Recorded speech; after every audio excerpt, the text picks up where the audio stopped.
Question number 2 is write all the other trigonometric ratios of angle A in terms of secant A. सबसे पहले ये तीनों identities लिख लेते हैं क्योंकि इन्हीं को यूज करके हम इस क्वेश्चन को सॉल्व करेंगे. सो साइन ए को हम सेकेंड ए में कन्वर्ट कैसे करेंगे? साइन ए को हम सबसे पहले क्या लिख सकते हैं? 1 माइनस कॉस स्क्वायर ए का अंडर रूट. ठीक है. और कॉस ए को सेकेंड में कैसे कन्वर्ट करेंगे? कॉस जो है सेकेंड का रेसिप्रोकल है तो ये सेकेंड स्क्वायर ए हो जाएगा. और एलसीएम लेंगे तो second square A minus 1 divide में सेकेंड स्क्वायर ए एलसीएम हो गया और ऊपर आ गया second square A minus 1. Second square ए का अंडर रूट करेंगे तो ये स्क्वायर रूट कैंसिल हो जाएगा तो ये नीचे आ जाएगा सेकेंड ए. ठीक है. तो हमारे पास आ गया sine A is equal to under root second square A minus 1 divide में सेकेंड ए. ये क्वेश्चंस बहुत ही ध्यान से समझने वाले हैं. ऐसा नहीं है कि आप एक बार इसको देख लेंगे और आपको समझ आ जाएगा. नो, आपको प्रैक्टिस करनी पड़ेगी.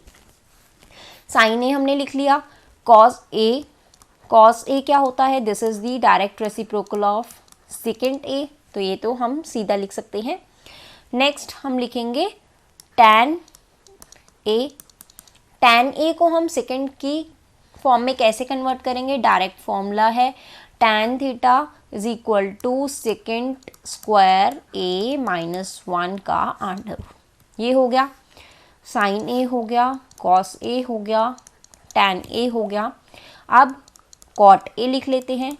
कॉट ए क्या होता है? 1 बाय टैन ए रेसिप्रोकल होता है और टैन ए अभी हमने निकाला है under root second square A minus 1. समझ में आया? Sine cos tan cot. अब लास्ट कौन सा रह गया? Cos second A. Cos second A क्या होता है?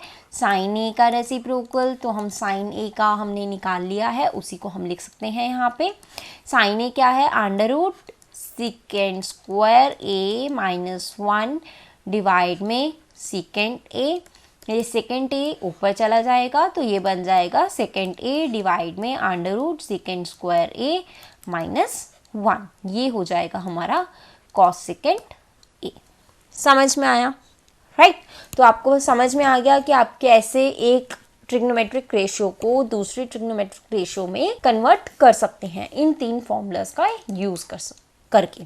किसी क्वेश्चन में आपको कैसे फॉर्मूला यूज करना होगा, आपको घुमा फिरा के ही आइडेंटिटीज को यूज करना है. राइट.